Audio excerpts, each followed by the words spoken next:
Two different ways to throw. Live. Live, we're good to go.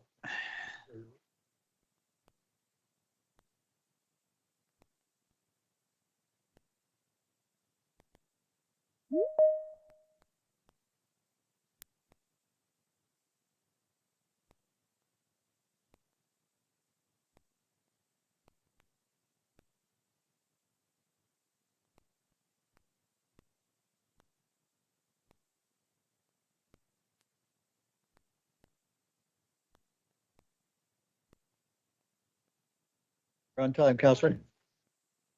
While you're disrobing, I'm going to get down to business. Okay, good afternoon, everyone.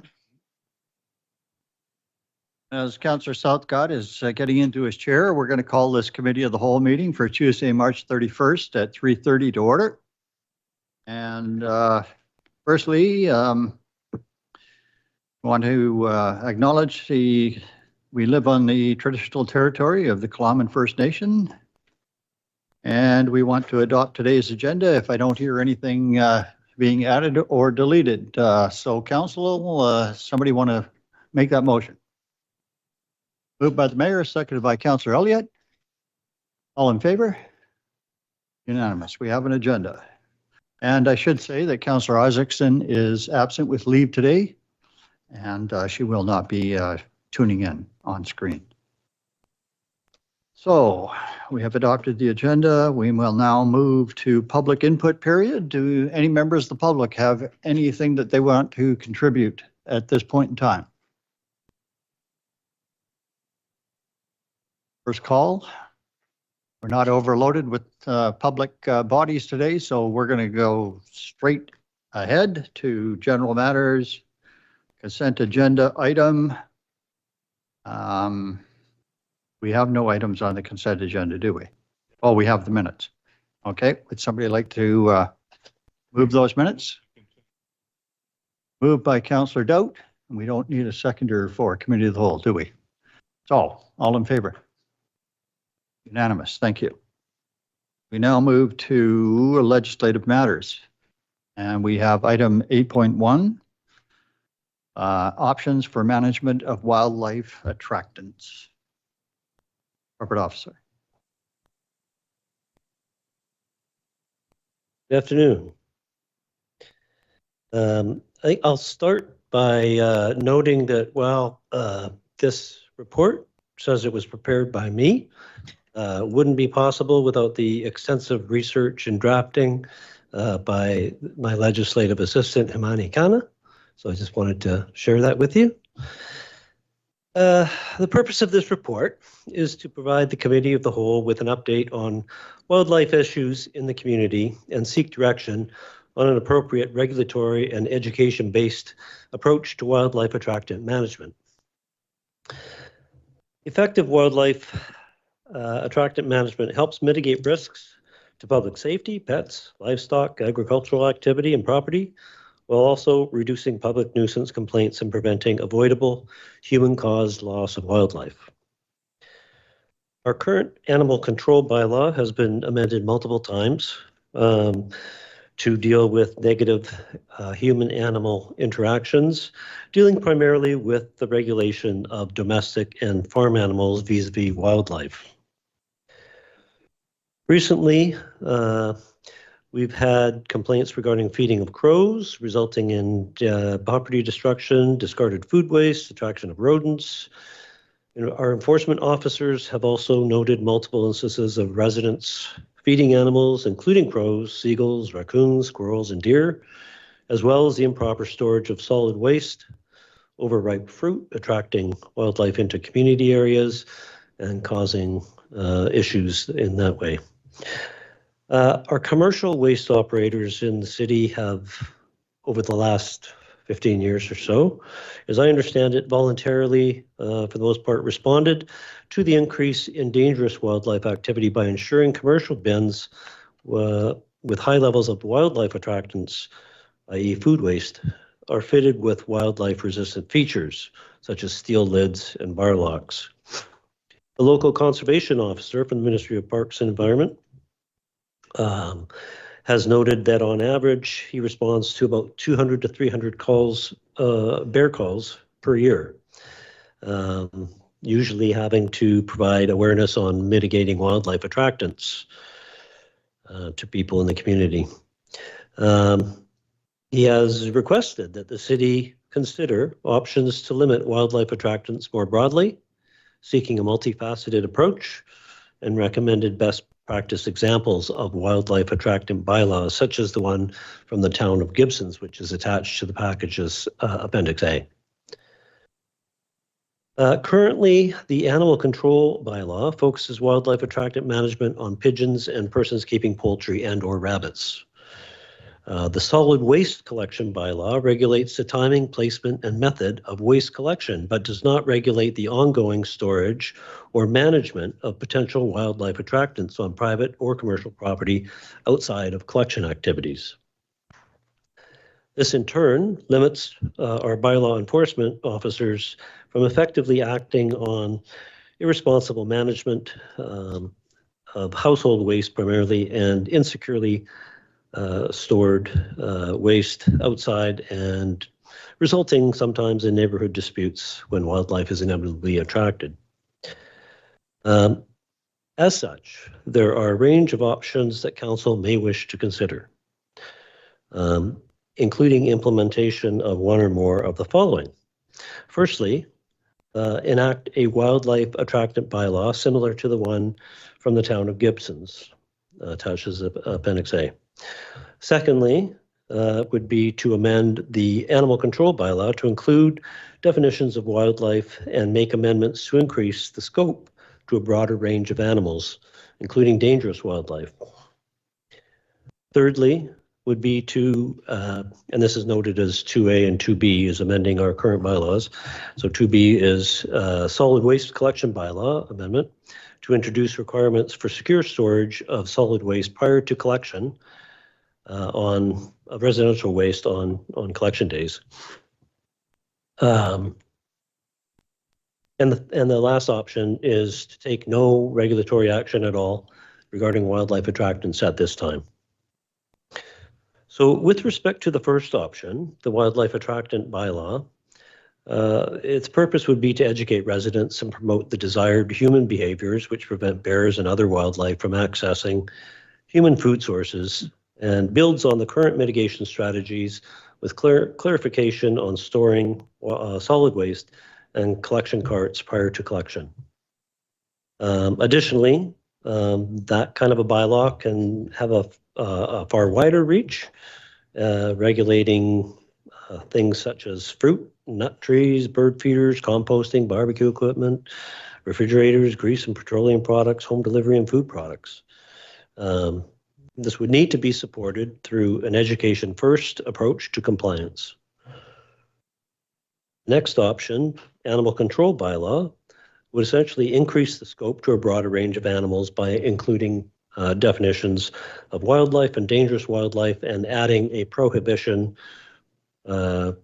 regarding the feeding or attracting of wildlife. The changes define wildlife and dangerous wildlife and create the prohibition of feeding. And then the other amendment bylaw, as noted, was with respect to the solid waste collection bylaw, and adding definitions for wildlife resistant. Well, not again, sorry, this is different. Adding a definition for wildlife resistant enclosure and regulating the storage of carts and their content until the next collection day. In terms of council's legal position and legislative ability, the community charter does provide for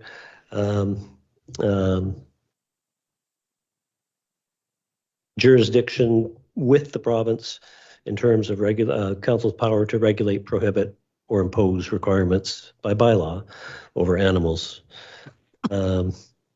The Wildlife Act provides for conservation and management of wildlife through the Conservation Officer Service, and municipal wildlife attractant bylaws generally assist by providing local awareness and education on common community attractants, and where necessary, an additional avenue of enforcement. Ideally, amendments to the solid waste and animal control bylaws would be implemented along with a more general wildlife attractant bylaw.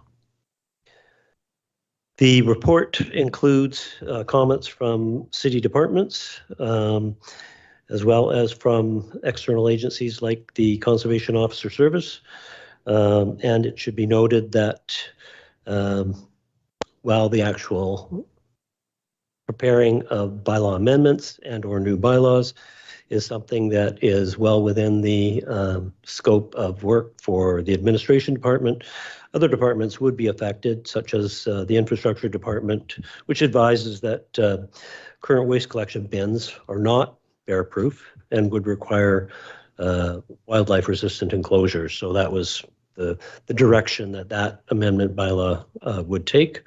And then in terms of our bylaw enforcement officers, having the wherewithal to actually enforce these kinds of provisions would result in presumably significantly more work. That would be mitigated to some extent by the pending Bylaw Notice Enforcement Act bylaw, which will be coming soon, and provides a much more streamlined, simpler way to enforce our bylaws vis-a-vis versus the current MTI bylaw or under the Offence Act. Nevertheless, there may be financial implications from this for them, and the capacity right now is at its limit, I think. But we would have to undertake a more detailed assessment of operational implications for bylaw enforcement services. It may be that the education and awareness component of the planned communications and engagement aspect of this could result in people being more responsible with their waste and not having a significantly higher amount of bylaw enforcement for the officers to have to tend to. And that's it.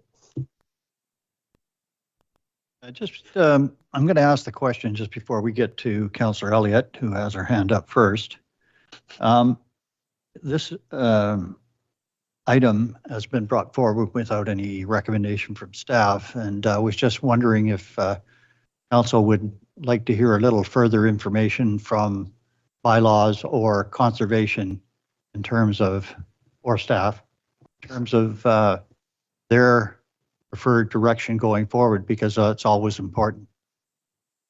So I'm not sure who wants to speak with that, but I would appreciate some input.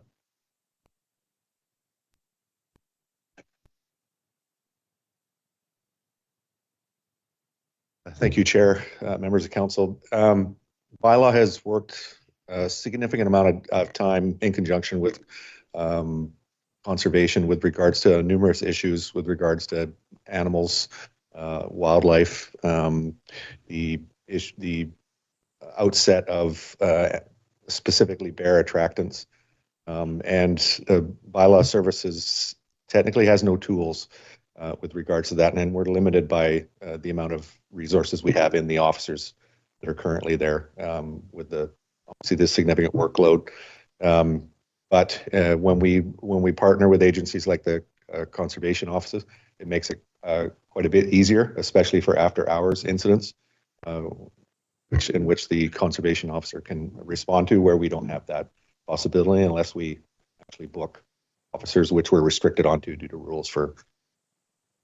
We try and work where we can, the officers, but these options that are put in front of you come at a good time where we're able, and the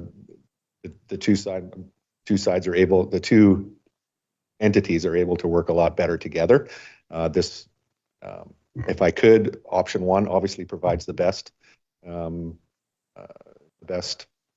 provisions for being able to collaborate with the conservation office and animal control and bylaw officers. Did you want to, Officer Clausen from the conservation?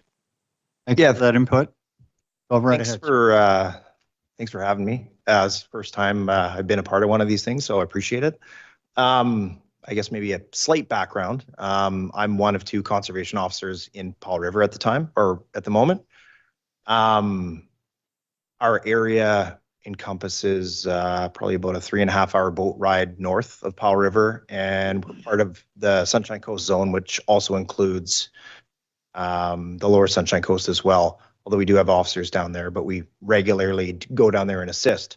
So it's quite a wide area with varying responsibilities, obviously including bears, but that's not the only thing that we do.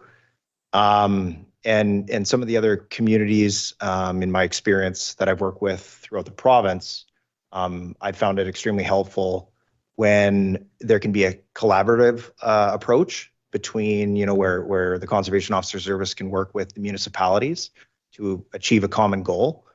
I've found that worked well. And one of the first things that I did when I came here was to kind of look at the bylaws that currently exist. And I've done my best to work with bylaw services to identify certain things that I think would be beneficial to the community of Powell River. And help, again, work collaboratively with them to, achieve something maybe a little bit better than what was already there. And there has been progress over the years. And I think this proposal is the best options so far that I've seen. With that being said, I strongly believe, and again, this is from my experience working in different municipalities, that option 1 is by far the best. I think what you'll see is probably a little bit more work up front. But over time, when the issues are addressed and people understand the expectations, you'll see, I believe you'll see a dramatic decrease once people understand those expectations. So, I mean, with that being said, I truly believe option 1 is the best option.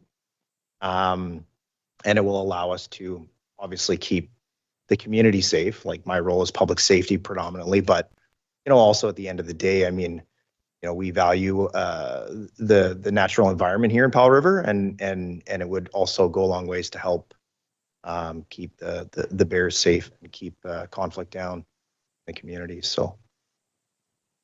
Thank you very much for that. And if we have further questions from the councillors, you'll be ready to step forward. If at any time you guys have questions, please just feel free. And so first up, we have Councillor Elliott, followed by Councillor Dowd. Yes, thank you. I do have questions. I also have a few comments on the whole process. First comment is growing up as in a family of loggers, crows are said to hold the spirits of old loggers that have died logging, and so all the loggers feed the crows when they're out in the bush. That doesn't mean it should happen in town, but I just wanted to say that you wouldn't want to stomp on the cultural beliefs of the attachment between crows and loggers in a community like ours. But the question I had was, isn't feeding wildlife already illegal through provincial legislation? Feeding of dangerous wildlife is regulated through provincial legislation, but feeding of wildlife that isn't defined as dangerous wildlife isn't spoken to in the Wildlife Act. So, okay. So, dangerous wildlife right now is defined as bears, canines, and large cats. So things like raccoons and crows and deer and those other animals, the Wildlife Act doesn't govern. Okay. At the moment. That's good to know, because I was just curious about whether we're trying to create new tools or support tools that are already there, because it's a bit different. And then my second question has to do with whether there's a good way to specifically not necessarily offload responsibility for enforcement, but rather have enforcement still valid for both provincial and bylaw officers within our community. And it's not specifically in option 1, but I'm assuming that's kind of what we mean when we talk about education versus enforcement. And so if we could speak a little bit to how we make sure that we can all enforce our bylaws within our city boundaries and not make it only city bylaw officers that can do that. Yeah, I can't really speak to the inner workings of the bylaw service, but what I can say is that I've been here for about 3 years now, and I'd like to think I've created a pretty good working relationship with the bylaw services, and we do talk on a regular basis, and so I think that line of communication would prevent that duplication and that what you were speaking to, and chime in if I'm misunderstanding, but having the bylaw services basically just take over essentially some of the province's responsibilities. I like to think of it more of a collaborative approach where education goes a long ways, and then if sometimes education doesn't work, there is always our partners that you can rely on, such as the Conservation Officer Service, to step in, because we can enforce obviously the Wildlife Act within the boundaries of the municipality. It's just sometimes we're limited through our own resources, and so sometimes if you surround yourself with liked jobs and like-minded people, you can, like I said, better achieve an overarching goal, if that makes sense. If I can, through the chair to board members, bylaw officers can and will enforce municipal bylaws. RCMP are also designated as bylaw officers, and they can enforce municipal bylaws. You can enforce down, you just cannot enforce up. So Constable Clausen is a constable, or what's considered a special constable in the province, and he is provincial officer for that. He can enforce provincial and municipal. RCMP can enforce federal, provincial, and municipal as well as bylaw officers. But we just can't enforce up. Thank you. Thank you, Councillor Elliott. Councillor Daup, followed by Councillor Southcott. Good. I got a whole bunch of questions. I'll do my best. And a whole bunch of questions and comments, and then when we get to debating it, I'll have a whole bunch of debate too, I think. But first off, I'm not sure, but I think the reason we're dealing with this particular bylaw ahead of all the other ones that are on the list to consider is recent communications we've had from an individual about somebody feeding crows in their neighborhood and causing trouble. And the other thing I've noticed in Cassette Living was the editor was out taking pictures of herself feeding pigeons in an act of civil disobedience, I think, to assert her freedom to feed the pigeons. And my question about this is there's a real fulsome response here. It's got conservation officers, it's got bylaw officers, it's got 2 or 3 new bylaws. And can somebody explain to me how this is going to solve the problem of a neighbor being upset that their neighbor is feeding crows? Chair to Councillor Daup. The idea around this is to provide bylaw with some options. Obviously, bylaw officers don't go out there and just enforce by handing out tickets. We educate, we seek compliance, which could take months. And then if there is no compliance in the end, we will enforce the bylaw with the fines attached to it. So currently right now with no tools in the toolbox, the complaints from the public are, for lack of a better word, fall on deaf ears. So we're just asking for tools to work with conservation and the public to be able to provide education, not to do the stuff they do. You're well aware that the issue of bylaws is to control behaviors that affect neighbors or other neighborhood individuals. Okay, and some of the other questions that through reading the different bylaws there is a requirement if you don't have a garage or a basement to put your bins in between collections in the bylaw. There's an requirement in there to build a bear-proof enclosure with walls and a roof that can't be opened by a bear. I've seen bears rip the siding off a building, literally rip the siding off a building, rip the insulation out and rip the metal walls of a cool room apart to get in. So, I'm concerned about putting the cost of a bear-proof place to put people's bins in everybody's yard. Now, I've got a garage and a basement, and I managed to keep my bins out of a place where bears could get at them. But, what is the cost of a bear-proof enclosure for someone who doesn't have a garage or a basement to put their bins in between pickups? Okay. I think the idea, Councillor Doubt, was through the chair, that you've got a basement, a garage, or perhaps a shed that can serve that purpose. And then the bylaw provision would provide that if you don't have that, and that's just not possible, then that you store your carts in a secure location on your property, but not with anything in them. So just making sure that your carts are clean and empty until collection day is what the provision would provide for, as an alternative to a wildlife resistant enclosure. I still see the requirement for a bear-proof storage area in the bylaw examples that you've given us.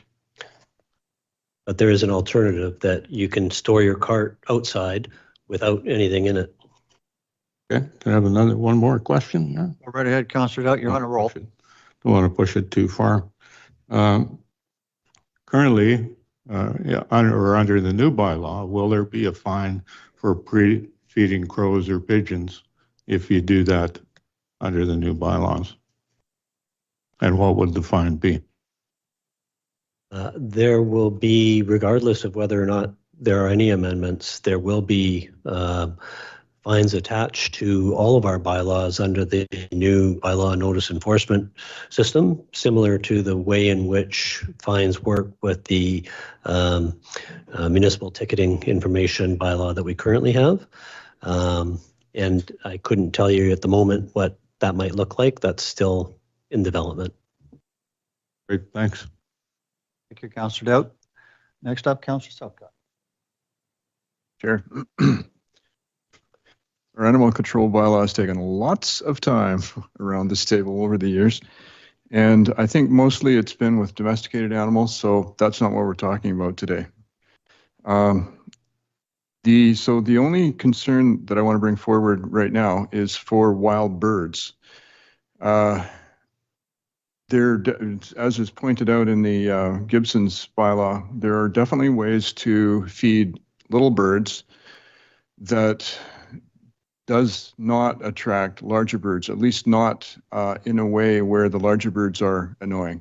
And the last couple of winters, I've actually been feeding small birds in a very controlled bird feeder because we enjoy the birds, but also bird watching and is an extremely popular pastime here and pretty much everywhere in the Western world. So if I'm really expecting that we won't be hampering the encouragement of small birds, particularly, there's another element to this as well. Like the Naturalist Club here is a bunch of bird watchers, and there's about 500 members in that club. I wouldn't want to take them on, actually. Birds also have a lot of benefits to agriculture, and that's another real benefit to keeping them around. I'm not as much of a specialist in this as some of my family and friends, so I just wanted to bring that forward. Also, Gibson's doesn't allow bees within the city. We do so far, and I think that that also is a very good idea. I'm kind of getting out of the bounds here because I know the bylaw, option 1 really suggests controlling wildlife, which I think is really excellent. One thing we did do with the animal control bylaw was introduced, the possibility of electric fences. I think that's actually in the zoning bylaw. And that was specifically to control deer, bear, and other dangerous animals. And basically, it was part of a fairly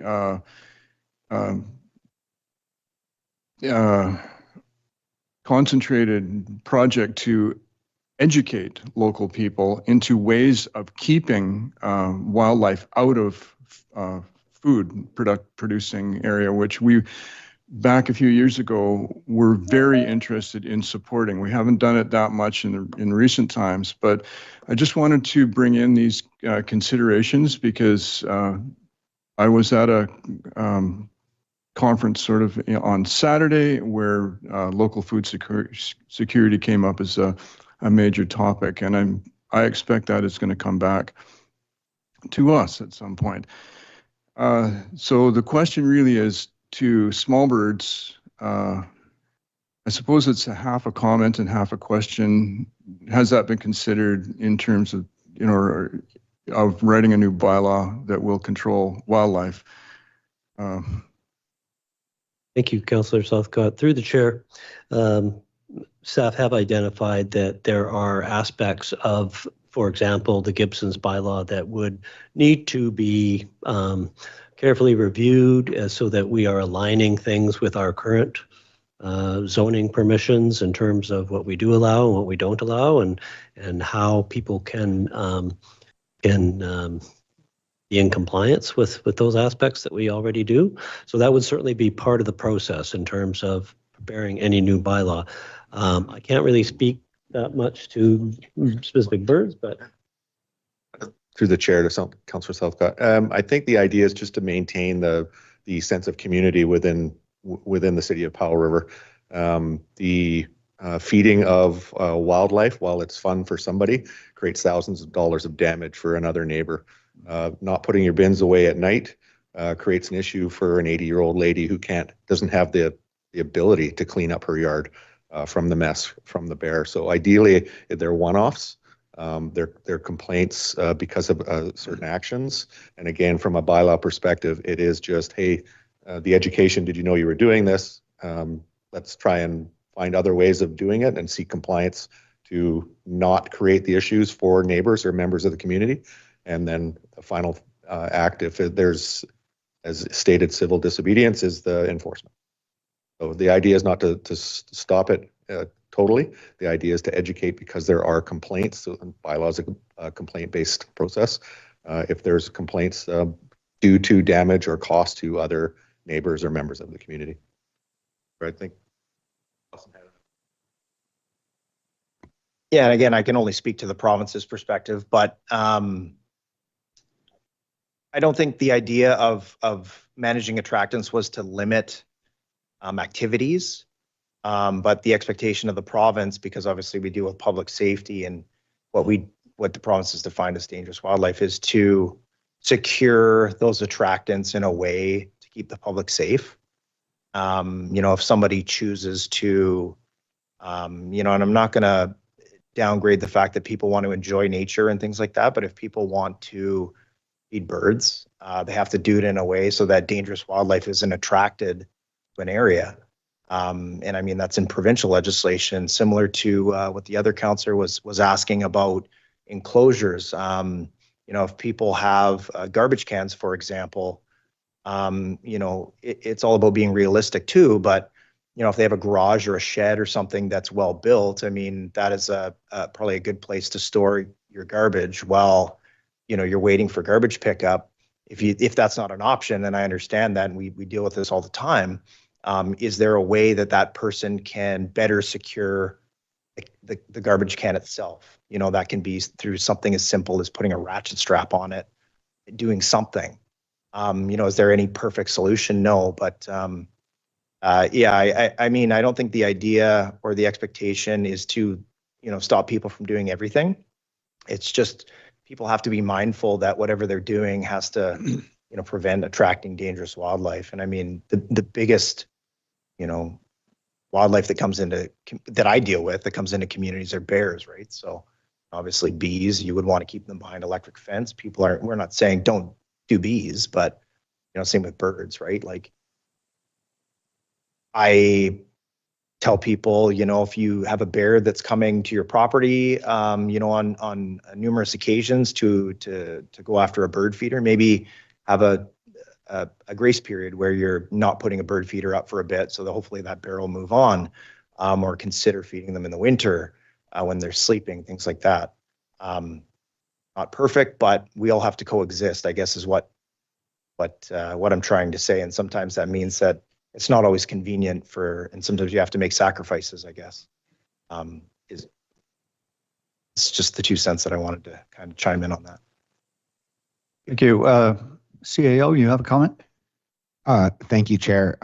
What I wanted to say is the reason there is no recommendation in here is that staff, especially relatively new staff, didn't want to come in heavy-handed in the city and say, here's what you need to do, because we understand that Powell River has a unique culture and there's a certain expectation of being able to do certain things in the community. So what we've attempted to do here is to bring it to council and allow council some tools from a spectrum that allows more tools for bylaw, but doesn't necessarily impose. And when you do read the Town of Gibson's bylaw, and if you read it like black and white, there's a lot of things in there that potentially people could be concerned about it being. And so what we are trying to do is just sort of get a sense through you guys as elected officials as to what makes sense specifically for the community. So I just wanted to make that clear. Thank you. We'll come back to you after Council Almeida. Council Almeida, you're up. Thank you, Chair. Question I had was regarding option 1 in all the different options that were listed. As Councillor Doubt mentioned this, I think part of the conversation started with the concern around crows, and I'm all for restricting things that are causing damage to property. The part on option 1 that concerned me a little bit was where it referenced restrictions around composting. And I know we have a community with a very active garden club and a gardening community, and a lot of properties in the city limits that are deemed A1 or A2 that I'm sure a lot of people are already doing their own home composting. So I was curious if council was leaning towards option 1, how that could impact things as we have that community that's already, self-sustaining themselves when it comes to their food waste. Thank you for the question, Councillor Almeida. To the chair, the wording in the Gibson's bylaw is that any composting activity is carried out and any composting device or equipment is maintained in such a manner so as to not attract wildlife. I'm not an expert on composting, but I do know that there are certain composting devices and pieces of equipment that one can use. I think one's called a grain bin or something, and that people do use successfully, and so that's certainly an area that we would look into in terms of what options are available, and in terms of the education. And I believe that there are communities that do allow for composting that have wildlife attractant bylaws, and that are in some cases, I think Squamish might be one of them in terms of being a bear smart community. So I believe there are options available.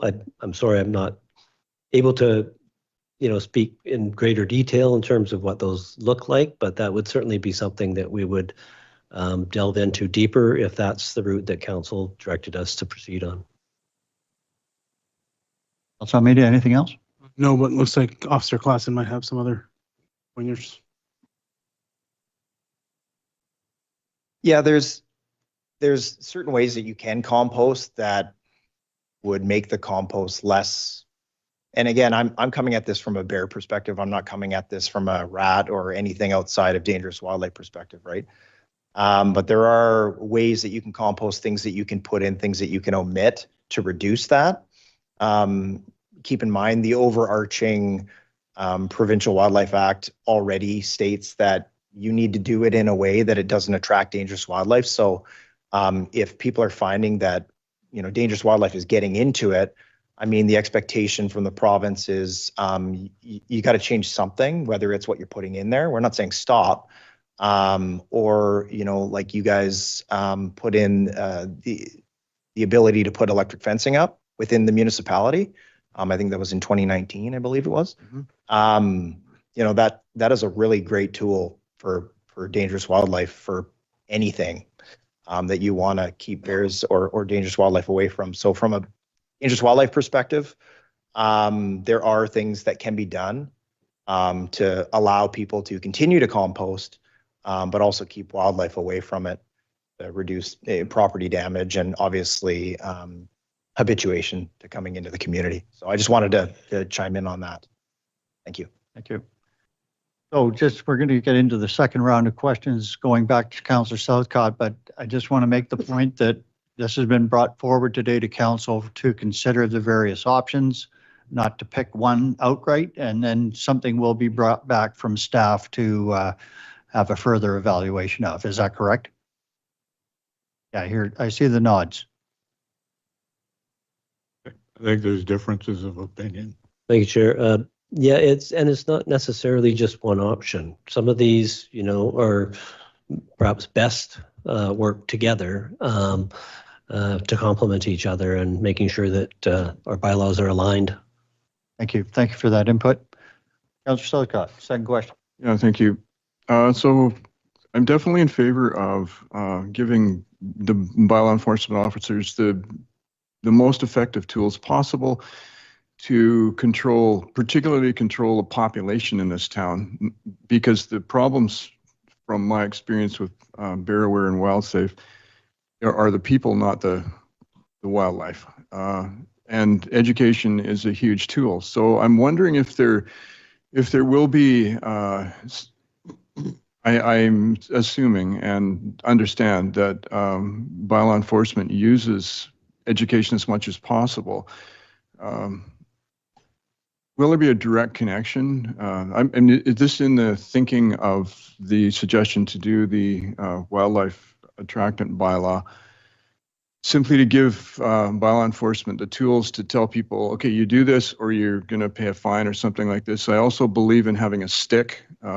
We've had bears on our back porch, and they haven't gone to our garbage, which has garbage in it, because the stuff doesn't have any aroma to it. They tipped over the plastic recycling because I think there was a little bit of aroma in that. But that's what they're looking for, and their noses are extremely sensitive.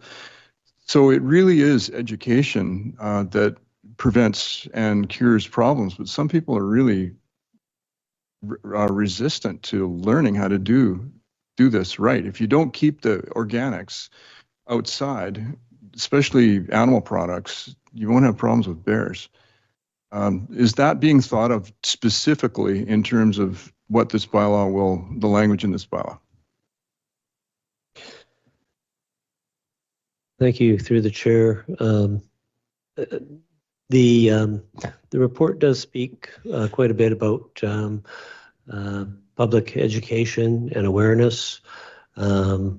As Councillor Dowd noted, yes, there is a penalty aspect to it. So there's encouragement, education, awareness, and then there's a stick for people who don't comply. And so all of those components would be developed in a way that are complementary to one another and intended to achieve the desired outcome. And as I said, I think that's probably a little bit of all the options working together and aligning our tools so that we achieve the outcome that's desired. So. Thank you, Councillor Southcott. Councillor Elliott, followed by Councillor Dowd. Thank you, Chair. So my question is about, as I read it, option one necessitates most of option 2 as well in order to amalgamate, make them work together. And so the least amount of effort we could make was do nothing and no further action. Option 2A and 2B kind of work together and kind of are the second amount of work we could do. And option 1 is like the full meal deal where we have the education, the prohibitions, and amending everything we already have to be in cooperation with one another. And so is that correct? I would align it or sort of characterize it as working from least to most, being option 3, do nothing. Option 2A, simply address the adding a definition and prohibiting the feeding and attracting of wildlife to the animal control bylaw. And then the next one would be adding in the solid waste component. And then finally, option 1, which is the full wildlife attractant bylaw. Okay, so, but we would also need to amend those other bylaws that already exist to be consistent and work appropriately, or we would not? Ideally, I mean, I couldn't tell you exactly what the wildlife attractant bylaw would look like. I mean, we would have to ensure that it aligns with such things as our zoning permissions and restrictions regarding other animals that you can have on your property and all those sorts of things. How, if we weren't going to amend the animal control bylaw or the solid waste bylaw, then we would have to look at ensuring that there's no conflicts between the wildlife attractant bylaw and those other bylaws. I think that could probably be done, but I think that ideally we would tweak those other bylaws. Right. So I just want to ask a little bit about enforcement model. Do we specifically write in our enforcement model about it being complaint driven and not really intended to change everybody's actions, but those that are creating a problem? Fire Chief.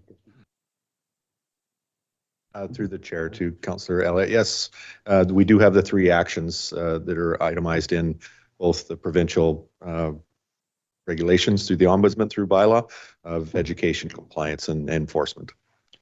And so while I would not be interested in preventing people from hanging up their hummingbird feeders and doing the things in their yards that they enjoy, the idea of an enforcement that is specific to complaint driven, I think is important for our community because it allows neighbors to work things out themselves before involving us. We're basically focused on folks' actions that are actually causing a problem, not everybody who might be doing the same thing that isn't causing a problem. And so those are the kinds of things I'm in favor of. Thanks. I think it would be hard to come up with a reason for not having a hummingbird feeder as opposed to not feeding crows, where the crow will fly to the neighbor's house, eat it on their roof. Debris goes into the gutters, overflows the gutters, and starts to destroy the home. So whereas the hummingbird would, it's just the example of it. But again, it's the education once it starts happening to, hey, this is happening, you're affecting your neighbor. We find another way of doing this. And then if there's no compliance, incident in enforcement. Thank you. Next up, we have, thank you, Councillor Elliott, Councillor Delp. Yeah, so the other thing that got my attention was adding deer to the wildlife list and under protection from feeding wildlife. I don't grow tulips in my yard to feed the deer, but they love them. Yeah, I had 5 tulips yesterday growing beside my back steps, and now I have 1, and the deer eat them. They also like to come and sleep under my cedar trees on a hot day in the summer. I don't know if a shady place to sleep for a deer is called an attractant, but I don't mind looking out the window and seeing a couple of deer sleeping in my yard. And I actually just plant more tulips and other plants to do that. I want to make the point that I don't think we should go overboard in trying to create new laws, new fines, new bylaws and new reasons to have people come and inspect your property to see if you're doing something wrong. And, if we need to strengthen the rules that we do have so we can prevent somebody from feeding crows that cause damage to a neighbor's house, and it actually does that in an effective way, and that's fine. But I just don't want to solve problems that we don't actually have yet by putting expenses on people. And I know that you don't have to, if you have a garage and if you have a basement, you don't need to store stuff in an exposed area, you're fine. But if we're going to have a bylaw, it's going to apply to everybody. And if you don't have a garage and you don't have a basement to store your bins in, the bylaw in example says you're going to have to build a bear-proof enclosure for your bins. And, I just want to say it again, we'll get into the debate about what we do, but I'm in favor of imposing the least possible cost to actually get a solution to the problem. If the conservation officer wants to weigh in on them with a comment. I don't know how best to address this.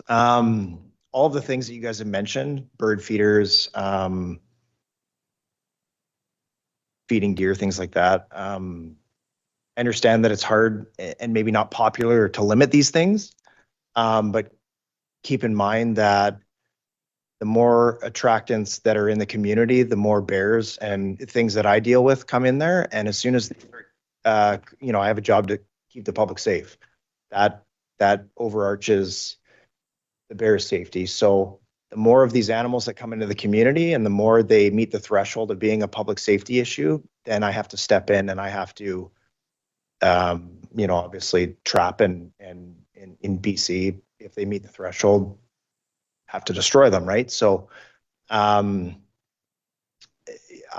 see this option. And again, I understand that it may not be popular with everyone, but I see this option as a really good way to protect wildlife and the public. And I just wanted the mayor and council to understand that something as simple as a bird feeder or a fruit tree or something like that, or can, not always, but can lead down the road to bears being comfortable around people, finding other things. And all of these proposed options are just another tool to help prevent that and potentially prevent destruction of wildlife as it pertains to public safety. So it may seem insignificant, a hummingbird feeder or something like that, but I just want you guys to understand that it can lead down to a place where, animals have to be destroyed for public safety reasons. And I just want you guys to be aware of that. Okay, sir. So just a couple quick comments to follow up on where we're at here. And this is a multifaceted situation that we're dealing with here. Bears and pigeons being the two most common culprits that we seem to be dealing with at the moment. We knew we were going to attract wildlife with our bins when we signed them up for duty. They're not bear proof, and we knew that was coming. I had to build a shelter, a garage in my carport just to deal with it. And, those aren't cheap. We're talking several $1,000s if you want to keep bears out of that contained area. So I don't want to overburden our citizens. Keep that in mind. But I fully understand where bylaws and staff, and I really like the idea of teaming up with conservation on this problem. So I am very supportive of option one, which they seem to be in favor of, and they can take that away and deal with it and bring something back. And we can go forward from there.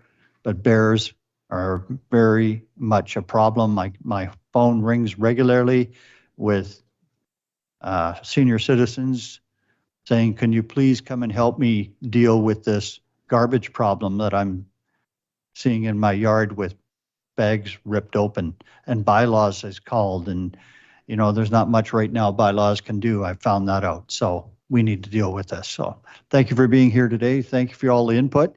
And we've got to pick an option, council, as I think our main purpose here today. Councillor Elliott. I move that the committee recommend that council consider option 1 for wildlife attractant management provided in the report and direct staff accordingly. Moved by Councillor Elliott, seconded by Council, You don't need. we don't need a seconder, no. So any other comments on this? Okay, Councillor Almeida. Thank you, Chair. I'm not opposed to pursuing this option a little further. I wanted to share just my perspective and hopefully that staff can take it away with some when this comes back to council later on. I've been in this community now almost 5.5 years. When we first moved to town, our fridge in our new house broke down about 2 weeks before we moved in.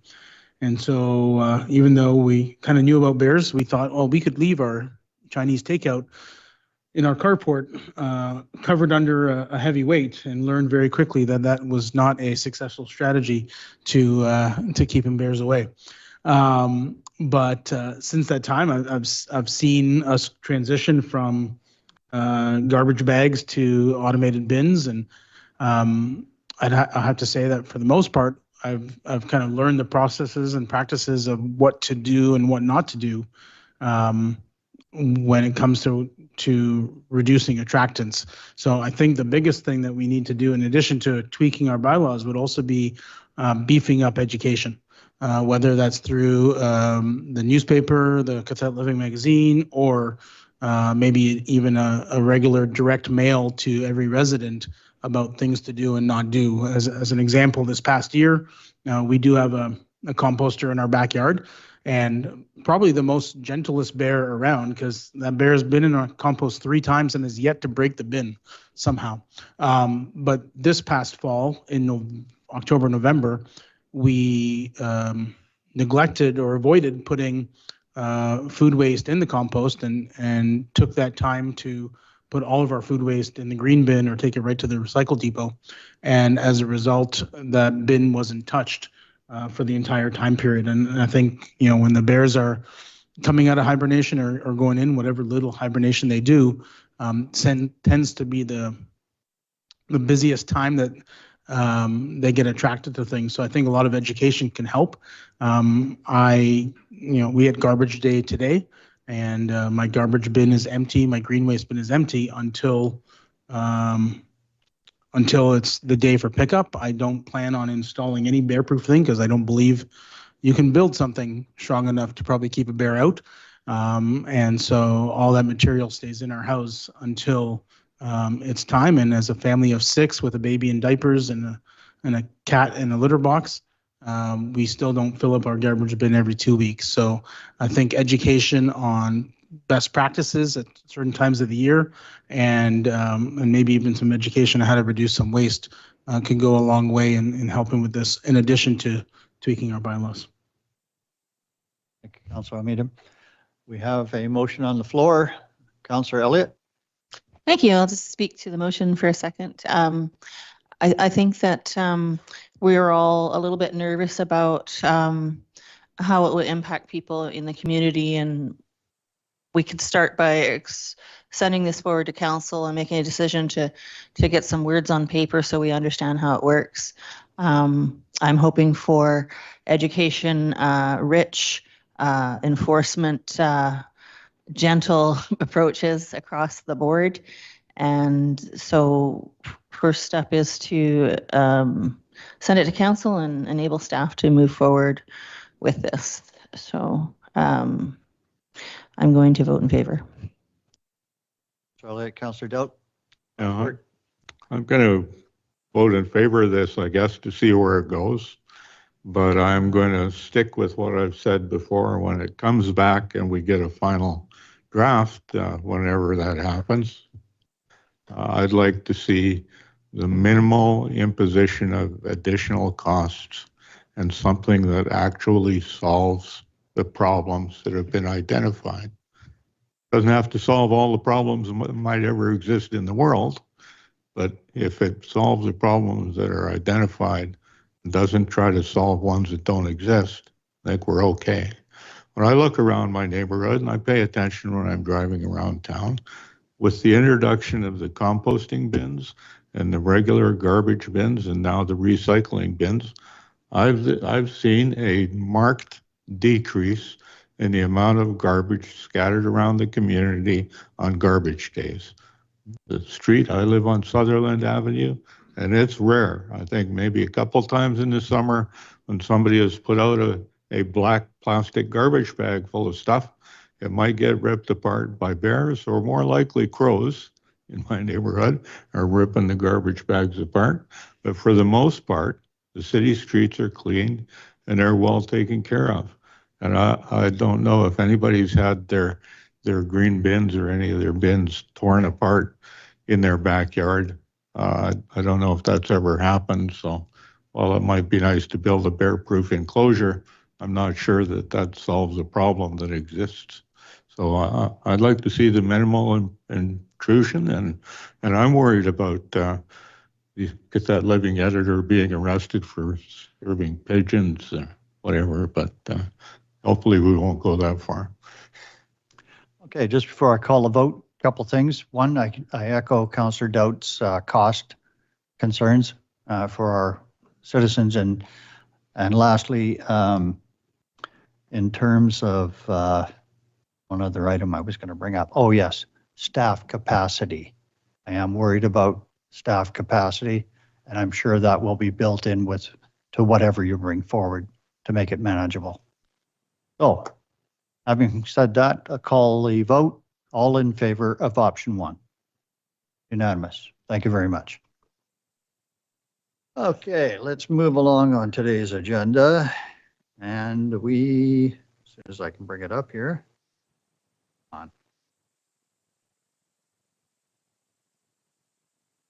We now move along to new business and 10.1 infrastructure capital projects update. Director of Infrastructure Services. Mayor. Yeah, just you have a report here, which is a summary of kind of select primary capital projects that have been of special interest to council. So in that, you've got hopefully enough explanation of where everything's at. I just wanted to present the highlights, just a little bit of the background if people don't remember. Some of these have been around a while, where we're at this moment in time and where we hope to be in the near future. So the presentation is starting with the complex electrical upgrades. The background of that is a critical electrical and backup power upgrade needed for the REC complex. And that was to improve the facility reliability and operational continuity.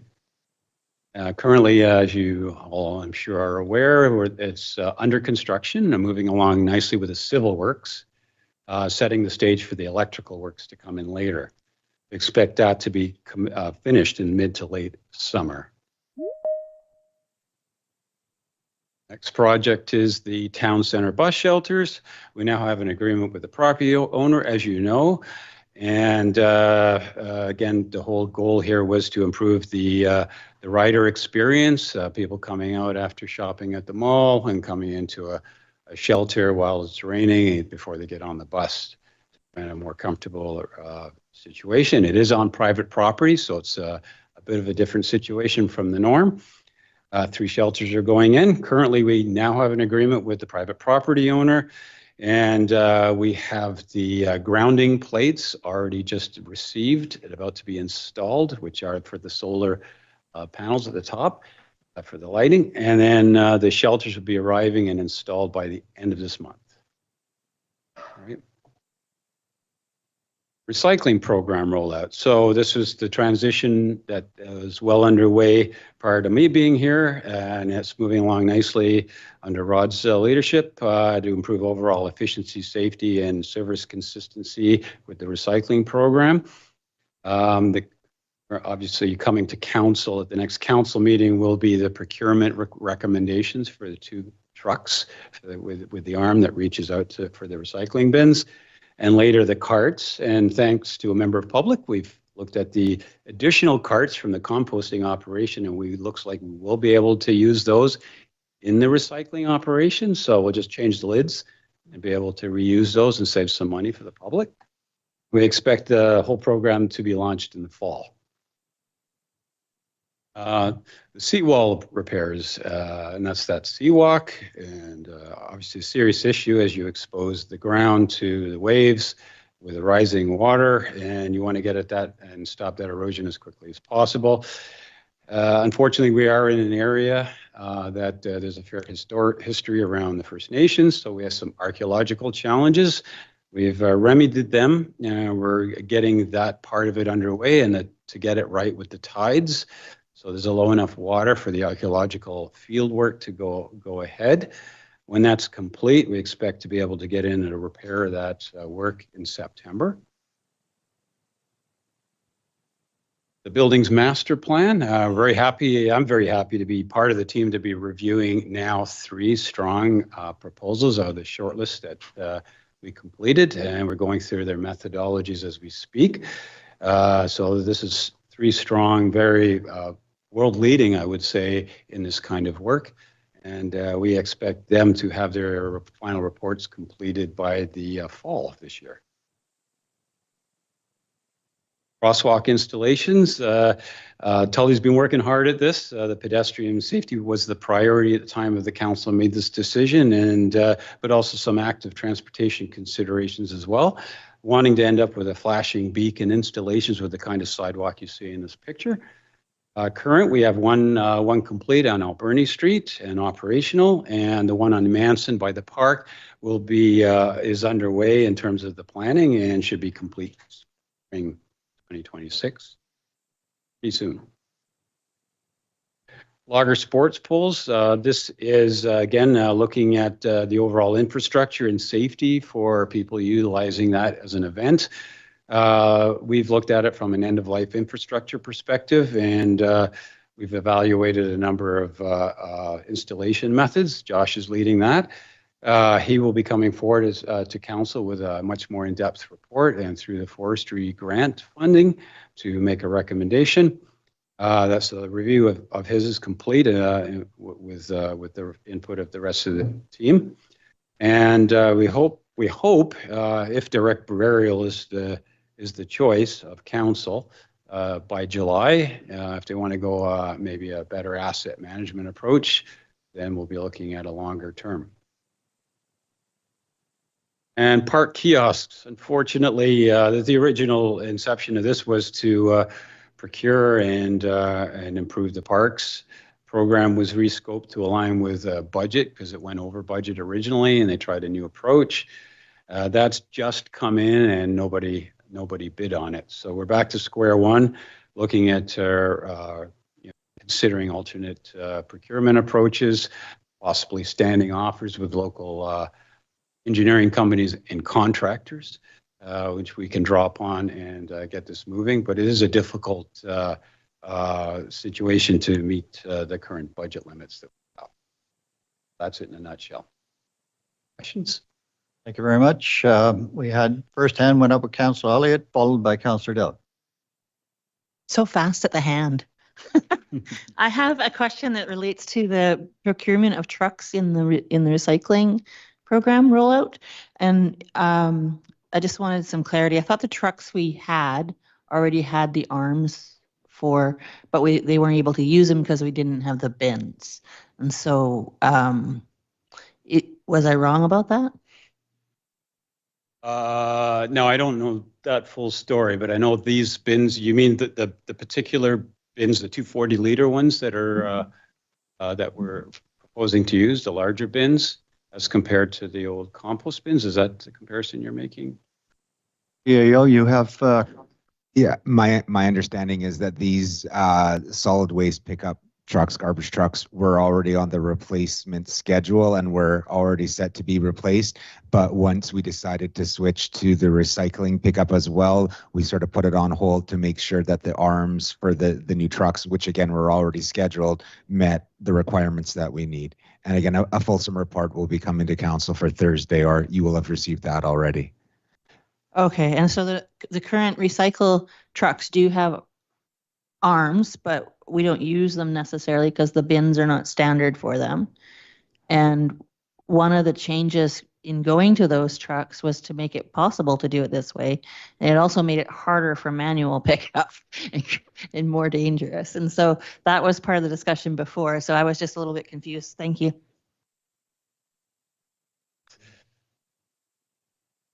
Thank you, Councillor Elliott. Next, Councillor Dowd. Got a couple of questions. So you got the building master plan, and it talks about the core facilities. And I don't have a list in my report. So could you give us a quick list of what the city's core facilities are in the building master plan? Yeah, we have the Public Works group with department up there where the operations occur. We have the Parks and Rec facility. We have the Municipal Hall. We have the Fire Hall, and I'm probably missing one more. Whitehall. That's the other one. Okay, thanks for that. I just wanted to understand exactly what we're looking at. So the whole rec center complex would be a totally different plan. No, that's part of the this group of.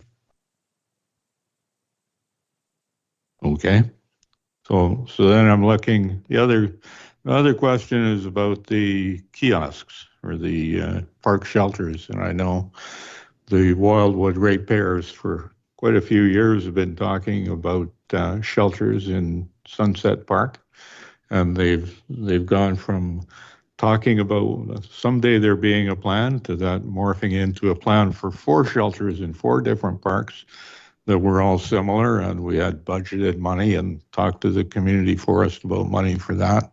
That's gone down to 3. Then in this report we got today, it's down to 2. And I was going to ask, when I came, the idea was to ask how long it's going to take to get a design-only bid process out, but I think you've just said nobody bid on the design-only process. So where are we going to go next? Because it seems to me every time we wait a year, we're losing one of those park shelters. If we'd been able to do something 4 years ago, I think we would have had 4 shelters of some kind. But here we are. So, I'm sure when I go to the Wildwood ratepayers next month, they're going to say what's happening with these shelters and how do we get something to shelter and shade the mothers and the kids that are playing in the park in the summertime. So what's really likely going to happen next? Well, we're going to revisit the whole situation on methods. One of the difficulties is having to have a structural engineer associated with building these facilities, and then being fairly remote, we don't have the choices. So for a fairly small project, marrying those two kind of companies up to come together under a design bid didn't work so well. It's difficult locally, and it's not worth it for someone, for companies further away. So we're thinking of possibly tackling this in a kind of a standing offer way for contractors and other forms of procurement that suit a smaller community that's a little more remote to be able to get that expertise that's now required under the building code. Okay, so it's not going to happen quick. Is that the answer? Not right away. I would say there's a shot at this get this sorted out within 4 months, 3 to 4 months. Yeah, that would be nice. I'm just asking because I get asked by the people who are my neighbors all the time, when is this happening? They've been waiting a long time. They've been told it's in the budget, it's in the plan, and it just doesn't keep happening. So if it happens within 3 or 4 months, I'd be really happy about that. And I think the people in Wildwood would be happy too. Thank you, Councillor Dowd. Mayor Wasnow, you're next. Through the chair, Fall River is full of talkers. Unfortunately, we have some doers. If a registered society or group came forward and offered to build a kiosk, and they had associated with them a registered certified engineer and individuals who had constructed a variety of different buildings, would the city entertain allowing them to build a structure for the city? I certainly believe so. We would need to facilitate that a little bit to make sure the risks are addressed and the building code is met. But there's, I don't see any specific reason, unless I'm missing something, why that couldn't happen at the engineering side of things. Thank you. Mayor Wasnow, next on our speaking list, we have Councillor Southcott, followed by Councillor Almeida. Thank you, Chair.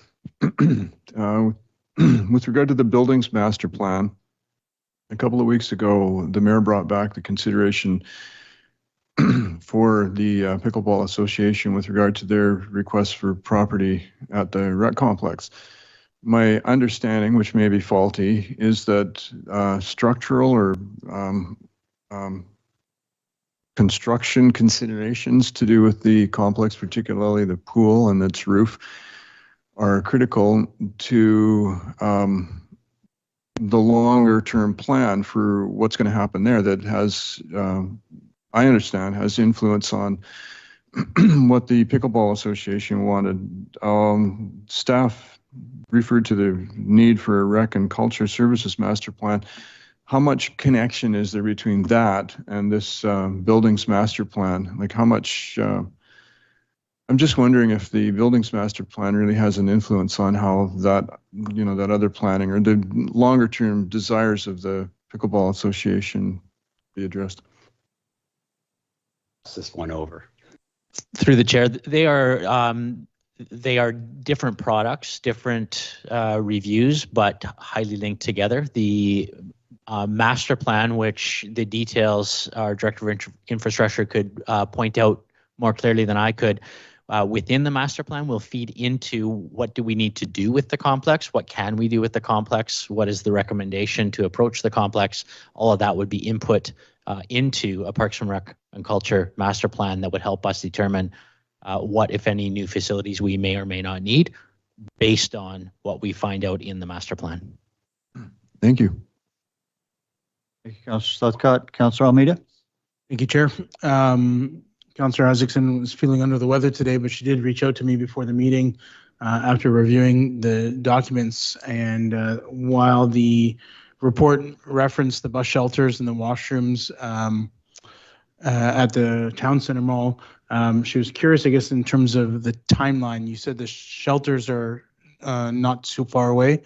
Do we have a timeline as to when those bathroom facilities for the drivers will be set up? The bathroom facilities, they already have the key lock and they've given us the code. Okay. So I believe, I'm not 100% sure where we're at on that, but we're going to have a cleaning crew that looks after them on a weekly basis. Once that's established, which they're in the midst of, bus drivers going to use it right away. Thank you. Thank you, Councillor Almeida. One other follow-up question to your presentation, and that is in terms of the Logger Sports, which is a very welcome event, draws a lot of big crowd in July. I see at the bottom it said if direct burial. Can you expand on that and what that entails? Yeah, it's simply put, direct burial means the way it was put in before the poles. They were dug out with an excavator. It was dropped into basically an excavation. Then it was basically compacted material around it to build it up. So it's sitting with wood against stone and possibly seawater, which tends to rot out a little faster, and their life is. So is that the method that you're recommending at this point in time? We will be, from an asset management perspective, over long term, it's actually cheaper on an annual basis to put in a sleeve, which means we can put that log straight into a metal sleeve in place without the large excavation every single time. And then, of course, by being in a sleeve and put in that way, it lasts quite a bit longer. So as you start to look at the life of these, you start to save money over a couple. But I know there's, one of the things we wanted to keep open is this method that is installed by excavation, because maybe from the perspective of council, priority is having that event this year. Sleeves don't look like they'll happen next year, but details of all of this is coming forward to you at a council meeting in a report. Okay. So right now, logger sports are on the bubble as depending on the report coming forward, correct? Thank you for that clarification. So, this was just for information, your presentation. That's correct. That's Just all for we need. information. Thank you very much for sharing. And our last item on today's agenda, we have item 10.2, BC Transit Fare Review, Powell River Transit System, Director of Infrastructure. Right. So you have the presentation in your hand from BC Transit. The report that you have in your hands from myself is just a summary of that presentation. But we have on the line right now Rob Ringma, Senior Manager of Government Relations from BC Transit, who will give you just a quick intro and the basis for this fare review. And the expert or person focused on this is Midhat Malik. She's the Business Development Advisor working in the BC Transit Revenue Department. And she's going to lead you through the presentation from BC Transit and answer your questions, making my life a lot easier. Excellent. Oh, have her on the screen, I believe. Sorry, what was her name? Oh, hey. Sorry, Chair. It's Rob Ringma, Senior Manager of Government Relations. How are you? Welcome. I'm looking forward to your presentation. Yeah, I'm going to do a quick introduction before Midhat gets started. So hopefully Council is aware of who I am by now. Rob Ringma, I'm the Senior Manager of Government Relations for BC Transit. Appreciate the opportunity to be here again tonight to present a new topic, the fare review that we're looking to implement in the Powell River system. I am joined by Midhat Malik. She is one of our business advisors in our Business Development Department. And she's kind of the subject matter expert on fare reviews. She's conducting these across the province in kind of a sequenced way. So before COVID, we would try to work with our local government partners to do a fare review every approximately 5 years. Then COVID came along, and when COVID came along, ridership really dropped off, as some of the council members might remember. And the provincial and federal governments supported transit systems across the province with funding. That funding was called Safe Restart funding, and it was meant to help bolster transit systems, support transit systems while they were going through those lower ridership and revenue times. The only two stipulations that came with that funding was, number one, local governments could not reduce their transit service. And number two, you couldn't increase your fares. And I think the thinking there was that if local governments were looking for reductions in service to save costs, that could be detrimental to long-term survival of the transit system. And the same as if they ratcheted up fares to try to increase the revenue side of the ledger. Those two things combined, considering the COVID situation, could have had a long-term detrimental effect to transit systems. So those governors came off as of 2025. And of course, we're working through a backlog of systems that would like us to review their fares because this thing called inflation has continued to churn through these different years. And obviously what we're trying to do when we do these fare reviews is strike a balance between affordability and also supporting the system through revenue. I'll remind council that 100% of the revenue that your transit system receives stays with the local government partner. BC Transit does not take any of the revenue. And if you remember our cost share formula, where the local government puts in 53% of the cost of transit, BC Transit covers the other 47%.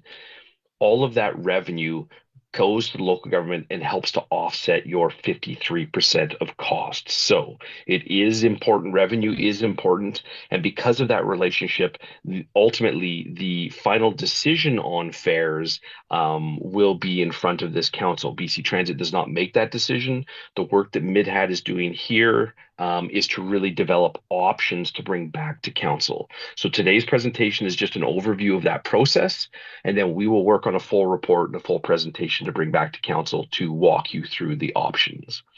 So with that introduction, I will turn it over to Midhat. Thank you, Mr. you, Rob. Wigman. Welcome, Ms. Malik. Thank you. So, yeah, as Rob said, when we try to do our fare reviews every 3 to 5 years at a regular cadence across the different transit systems. And when we do, we have objectives that we try to consider for all fare reviews, but then we also look into specific objectives for each transit system based on local considerations. So when we consider fare reviews in general, we want to always optimize revenue and ensure that we are the fare structure makes sense considering inflation and operational costs. We also want to maintain affordability both for the local transit system and the riders, and ultimately attract and retain ridership, because that is our ultimate goal with providing public transportation. In Powell River, we also have some opportunities to introduce new prepaid fare programs into the transit system. We consider some of the programs that are successful in other parts of our BC transit systems and see if they would make sense to be introduced here. We would be looking at equity considerations between the conventional transit system and the custom transit system and make sure that we are aligning fares so that it is fair for all riders to be accessing transit. We'd want to optimize the use of UMO, which is our electronic fare collection system that was introduced into Powell River 2 years ago. So we have some cool features that we're able to take advantage of with UMO. So I'll be telling you about that. And yeah, optimize revenues to ensure that we are improving our cost recovery. So the last time a fare review was conducted in Powell River was in 2018, July, and that was when a single ride fare increased from $2 to $2.25, and we had other fares follow similar to our fare structure. We otherwise in January 2022 we had the Youth 12 and Under program launch with the province paired with additional funding. So other than that, there hasn't really been any fare changes to the transit system in over 8 years, which means that it certainly begs that there is room to move from a $225 fare. Another thing that we look at is our BC Transit fare guidelines, and we look at them and how close they are towards the existing fare structure. So our BC Transit fare structure guidelines are designed to create a predictable and fair structure based on industry's best practice. And so when we look at Powell River system, we look at single ride fare, and we would consider that our base fare. And so everything else kind of follows according to like what the base fare is. So with our day pass, we always recommend that the day pass is 2 times the single ride fare. In Powell River, it is the same. It's aligned. Our 10 rides product, we always recommend that it's 9 times the single ride fare. Here in Powell River, it is aligned. For our 30-day pass, we recommend a range of the price to be anything between 20 to 30 times the single ride fare. That just means that if you ride the bus in a month at least 20 times, you more than make up for the cost of the 30-day pass. So here it is the most affordable option that we recommend, and it is aligned. Our concession 30-day pass is a pass that we offer to seniors and high school students, and we recommend a 15% discount. In Powell River, it's closer to a 30% discount. So we look into considering whether to align closer to our fare guidelines as part of this review. Our semester pass is a 4-month pass that is additionally discounted for high school students. It's recommended to be a 20% discount off of the already discounted 15%. 30-day pass, here it is an 18% discount off of the already discounted 30% off. So we just like look at playing around with those numbers. And then our custom transit single ride fare for Handy Dart is at $225. It is the same price for conventional. So we'd be looking to adjust whatever we adjust for conventional. We'd also look to bring parity for the custom. Sometimes happens, but if you can see, this is kind of what our revenue looks like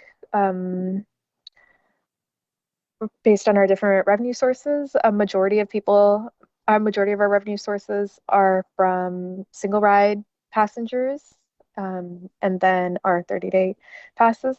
Also, our provincial programs, which are the BC Bus Pass program and the Youth 12 and Under program, make up about 32% of our revenue.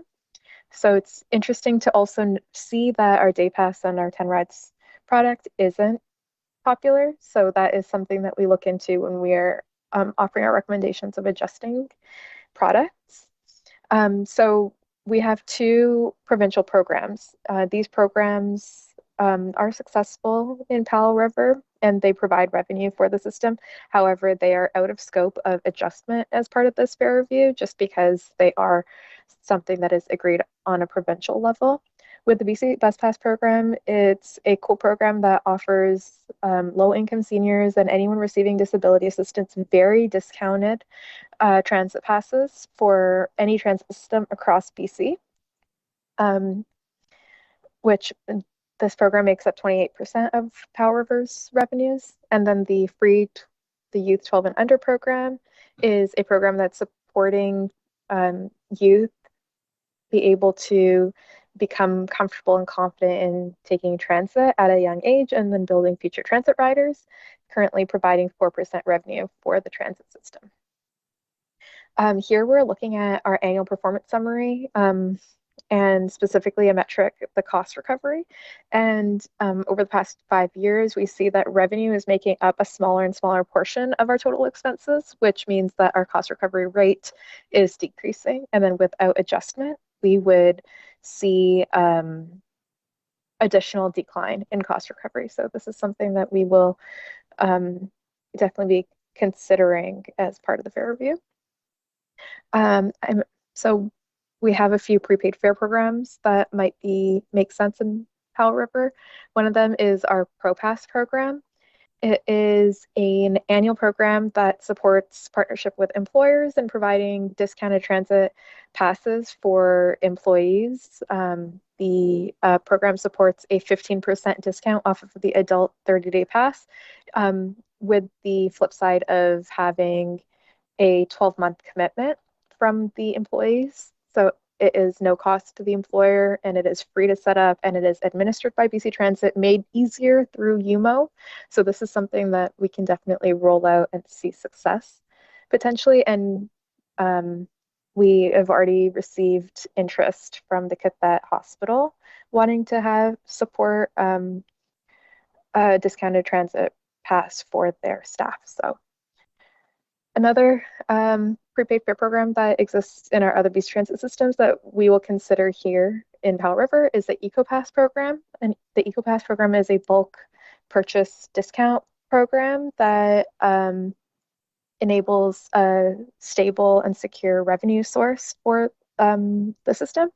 And essentially, there's a lot of different use cases, but we have found a lot of success with partnerships with developers in property developers providing investments into the transit system in exchange for parking variances and supporting transit use for the residents of their buildings.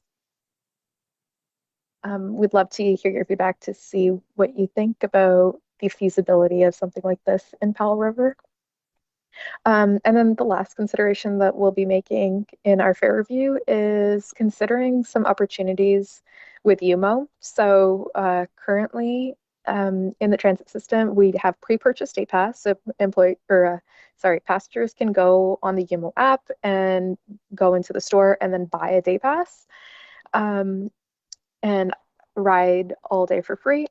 But we have a cool thing a feature with UMO that allows us to do automatic fare capping. So we can offer an automatic day pass essentially to allow people to ride for free when the second time that they get on a bus.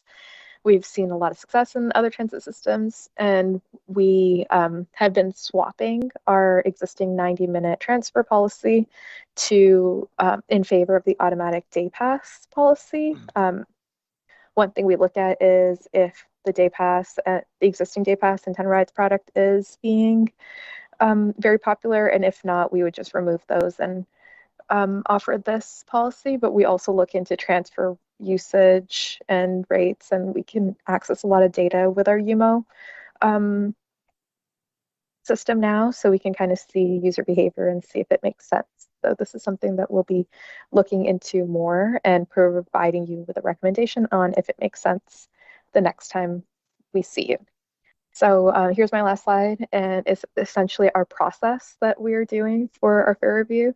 So we are working on gathering all sorts of data right now, and we'll be presenting options and working with local government staff, both with Powell River and Kitsap, and then providing a recommendation to you and the Kitsap board in early June for your approval. And then we'd look to, we just need 12 weeks to implement the change. So we're looking at potentially a September fare increase, but could do it later depending on your thoughts.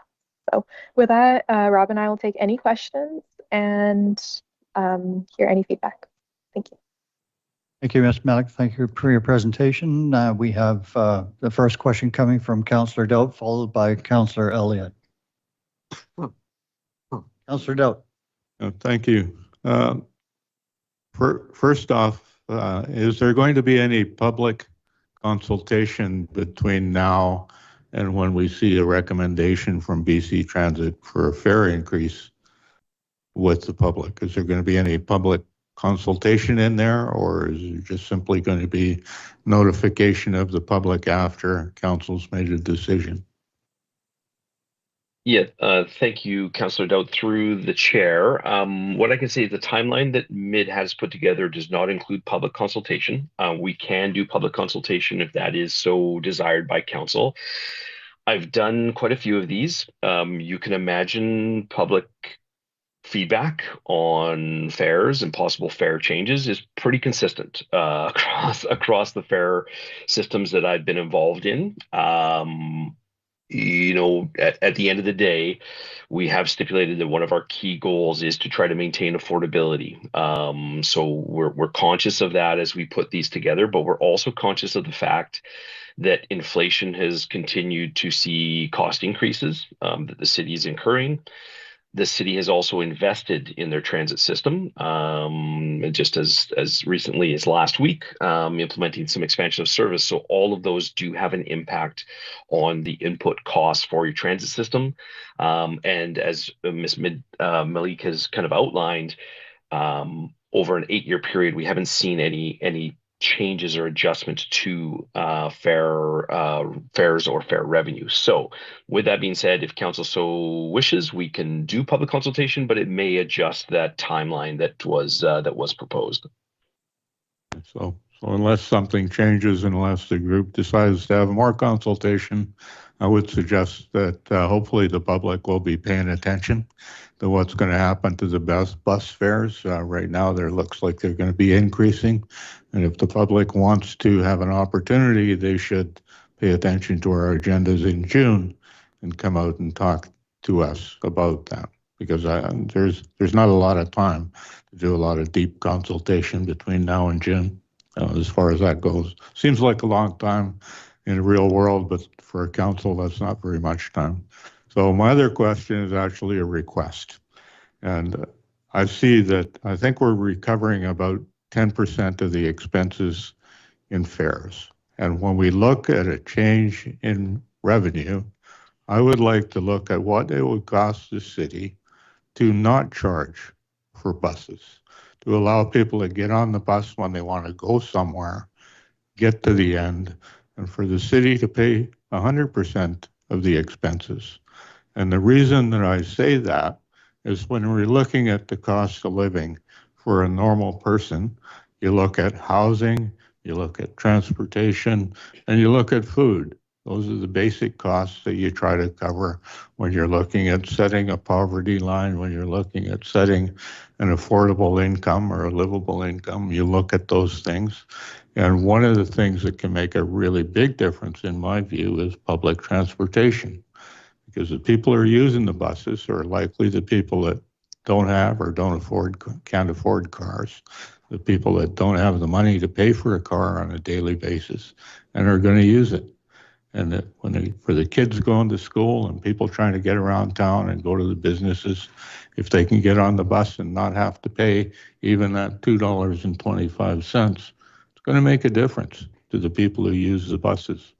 I know I don't want to get into the whole bus schedule, but I know that changes really affect people who are working for a living and the people that are on the lower end of the impact. So I'm requesting that you show us a graph at least about what the cost to the city would be if we didn't collect fares at all.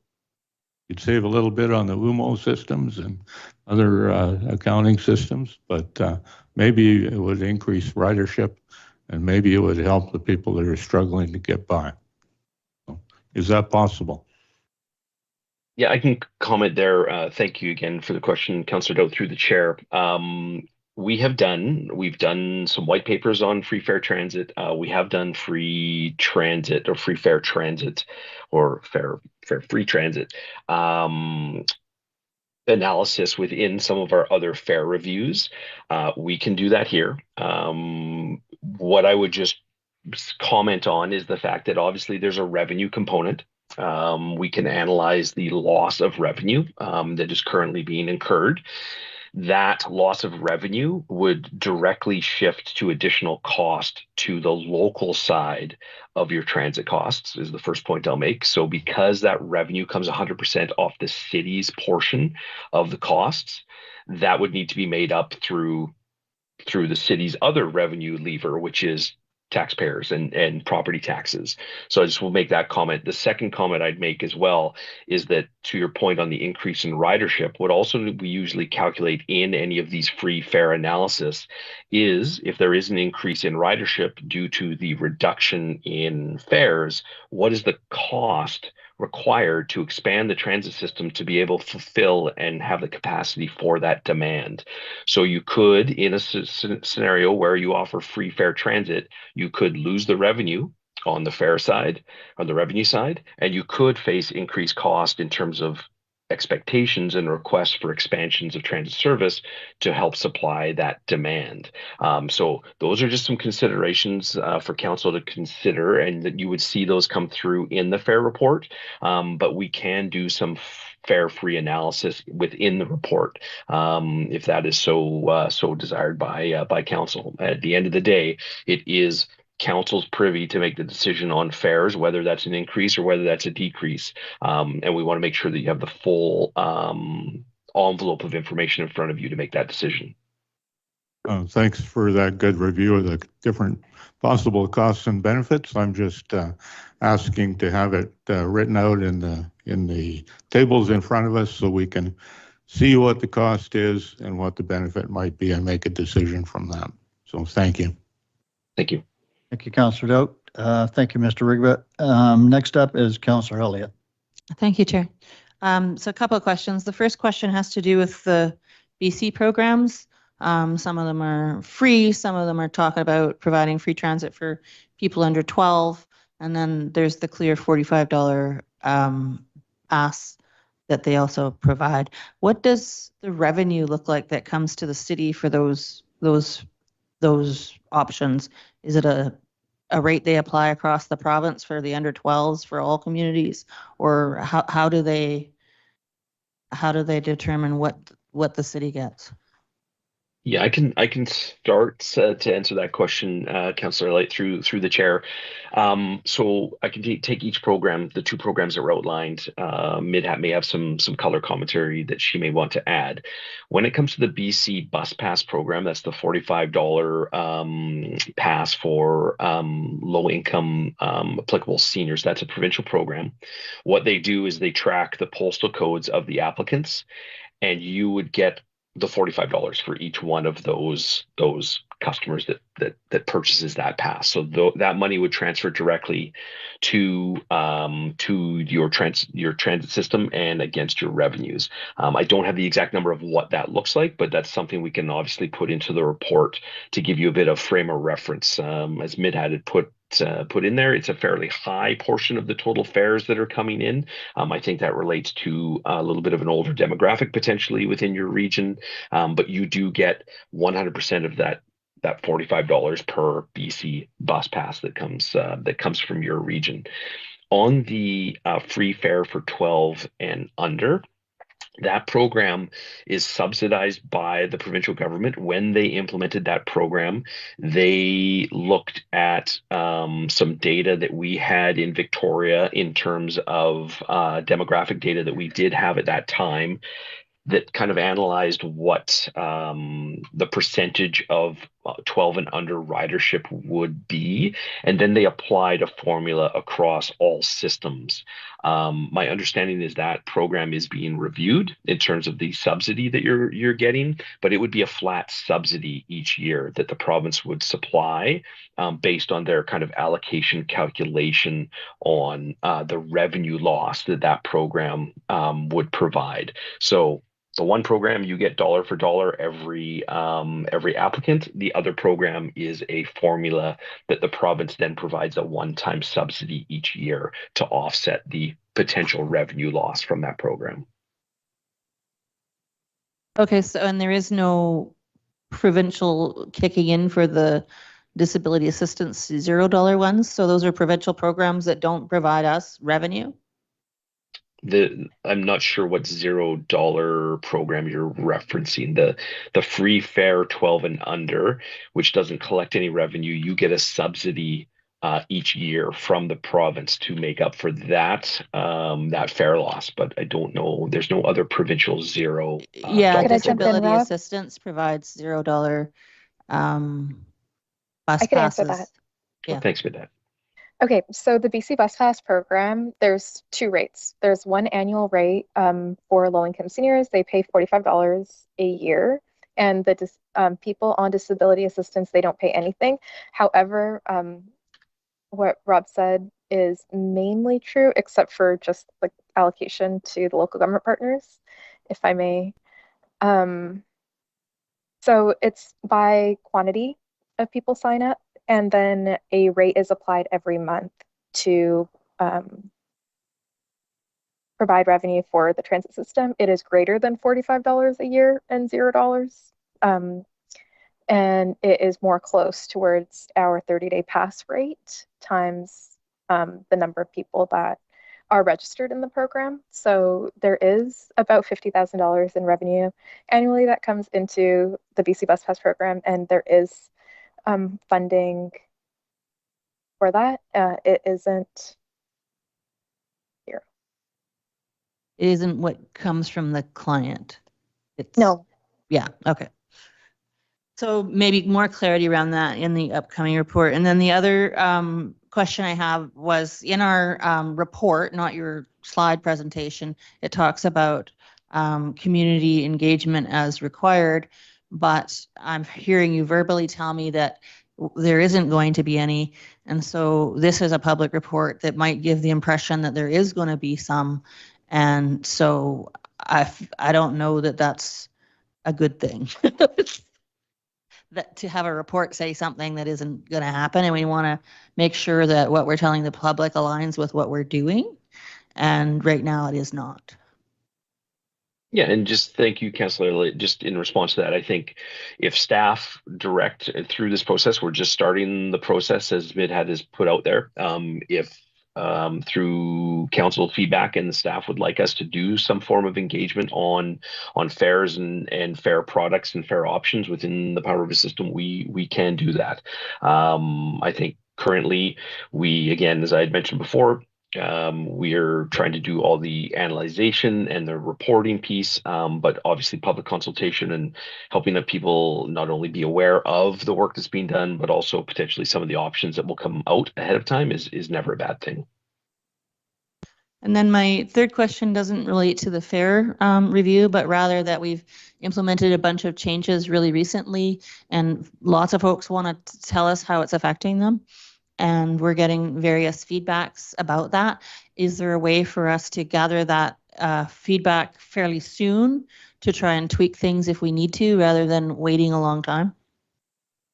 Yeah, and thank you, Councillor Elliott. Through the chair, we're also obviously BC Transit's monitoring that feedback very closely. We do have a customer service option in our website, and I would encourage any of the public to make sure that they go on the BC Transit Powder River website and submit any feedback directly to BC Transit. I personally receive every single one of those emails and work with our team to highlight opportunities. I will be open and transparent on the Westview Elementary School is one that we've had some feedback on. I think our timing's a little bit off for that route, so we are currently looking right now at making some potential adjustments there.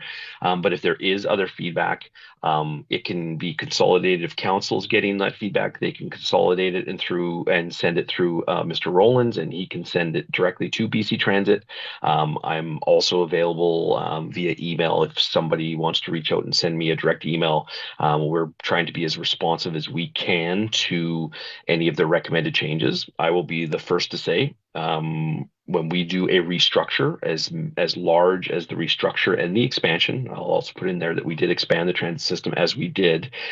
We know we're not going to get it perfect right out of the gate, and we need that feedback from the public, from council, and from staff in order to make any of the necessary adjustments. We did keep a small pot of hours aside exactly for that, and what we're trying to do is collect as much feedback as we can so that we can do any changes around September. Now, I put an asterisk beside that and say some of these school timings, we want to make sure that we get those dialed in as quickly as possible, and we're looking at some short-term options to do that.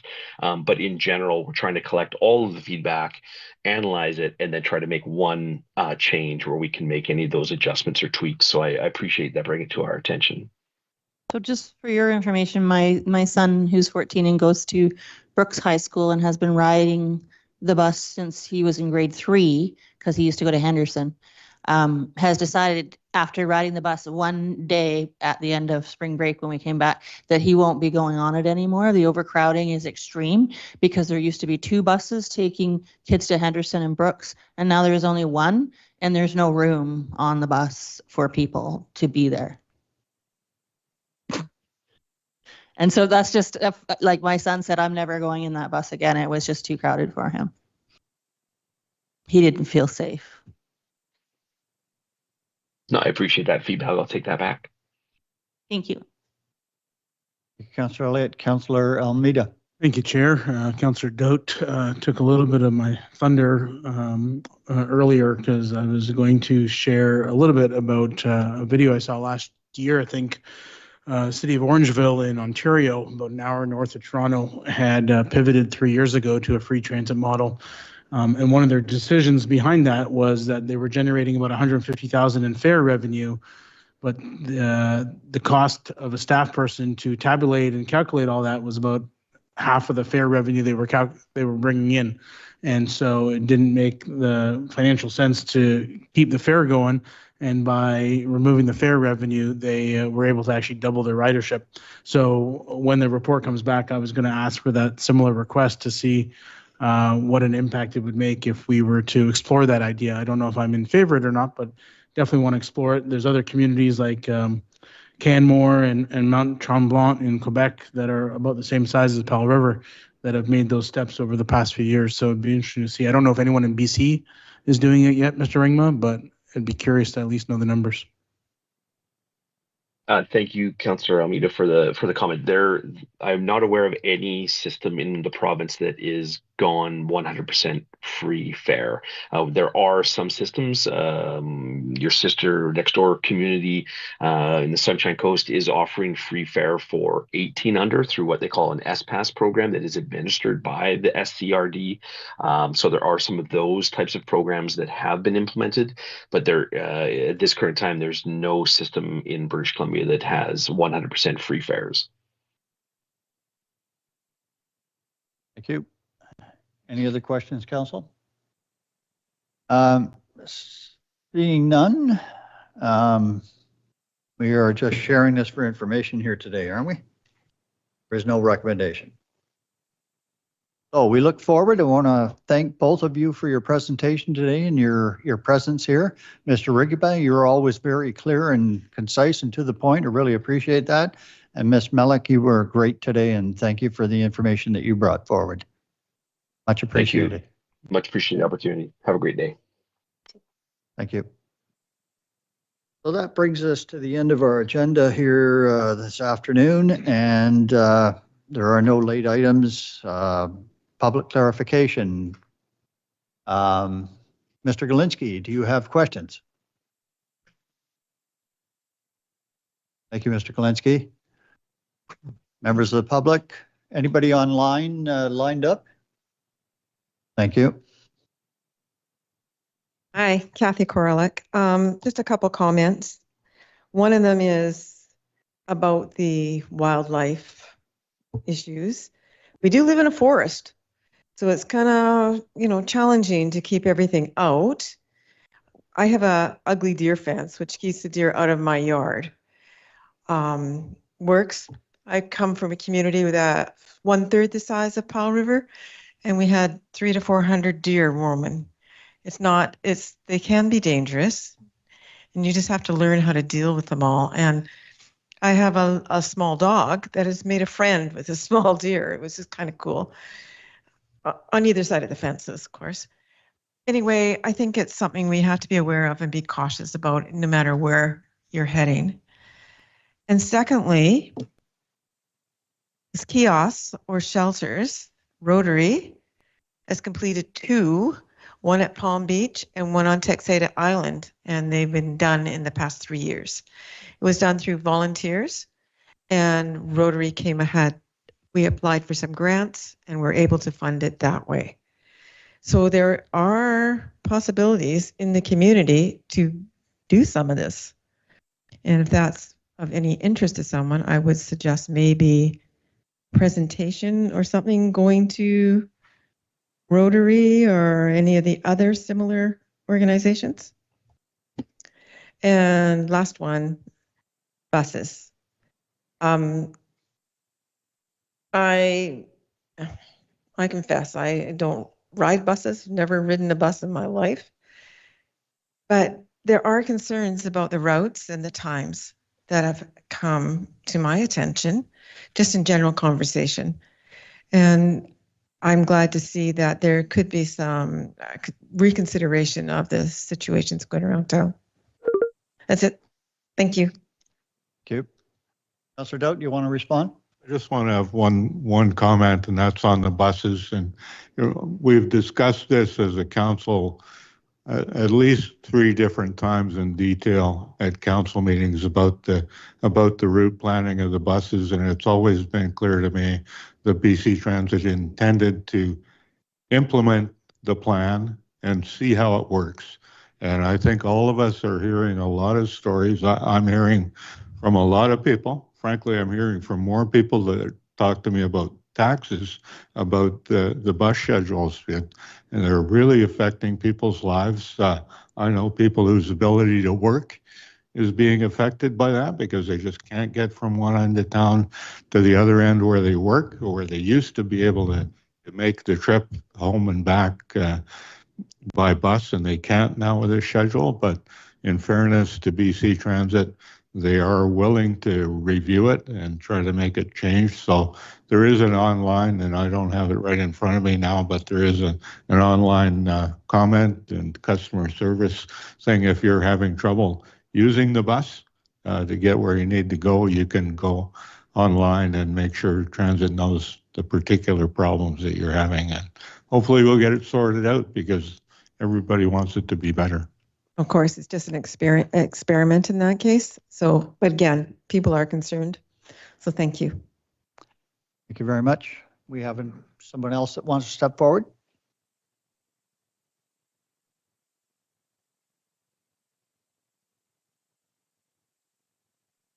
Good afternoon.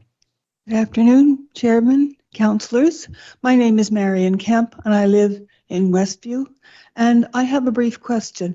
My husband and I have heard with great interest and delight that you are getting 2 electric buses this year. And I would like to know if you can tell me when those buses are going to go into service. That's a good question. Staff, do you have a response?